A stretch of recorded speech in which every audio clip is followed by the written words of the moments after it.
Hi, my name's Reba Nance, and I'm the Director of Law Practice Management and Risk Management for the Colorado Bar. And I'm going to talk to you today about tips for working with clients to keep them happy and keep you out of trouble. I want to start with the initial meeting with clients.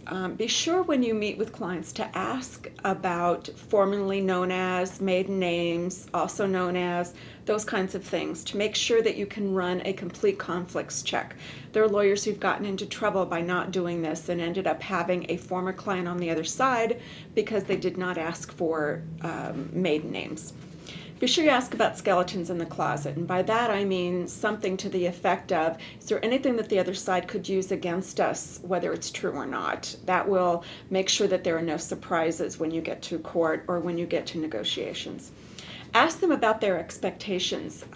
If they think that a case is worth $1 million and you know it's worth $150,000, that is a recipe for disaster.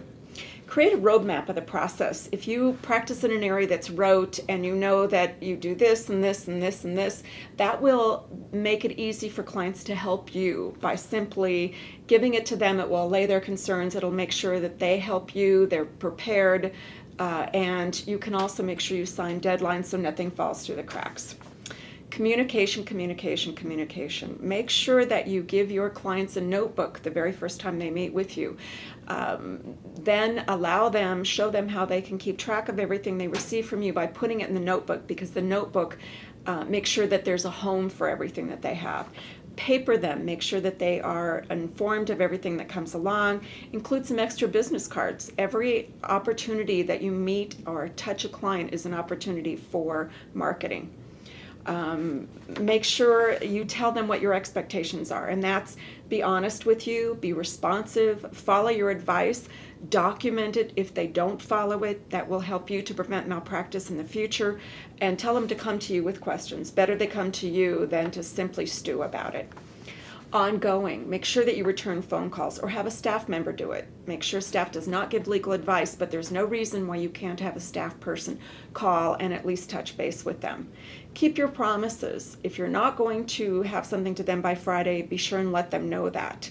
If you bond with them and you make sure you keep your promises, then when you do make a mistake later on, or if you do make a mistake, they're more likely to forgive you, because friends don't sue friends.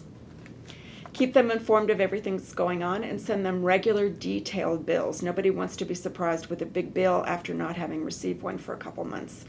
At the end of the representation, send a non-engagement letter if in fact you never did represent them, particularly if you take phone intake, along the order of, we spoke on this date, we agreed I would not represent you. There may be a statute of limitations. You don't want to give too much information because you probably didn't get that much information going in, and mention to them to get counsel as soon as possible and thank them. Again, this is an opportunity for you to plant the seed for future representation. Keep a copy of that letter virtually forever by their last name. That way you're not going to get surprised by somebody saying, I talked to you 6 months ago about X case and the statute of limitations is coming up and I want to know what's going on with it. Nobody wants that kind of phone call.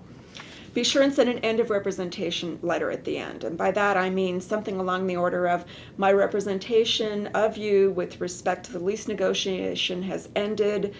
It's up for renegotiation in 5 years. Give them a heads up and mention, I won't be representing you regarding that renegotiation unless you contact me and we work something out. Here's what I'm going to do with your file. And again, be sure to thank them. Invite them if they have future needs, or if they know of people who have future needs, that you'd be happy to talk with them.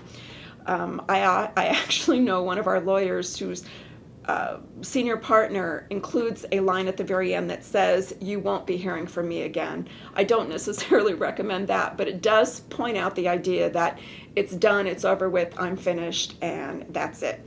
If you ever have any questions about law practice management issues, feel free to contact me, Reba Nance, Reba N @cobar.org. Thanks.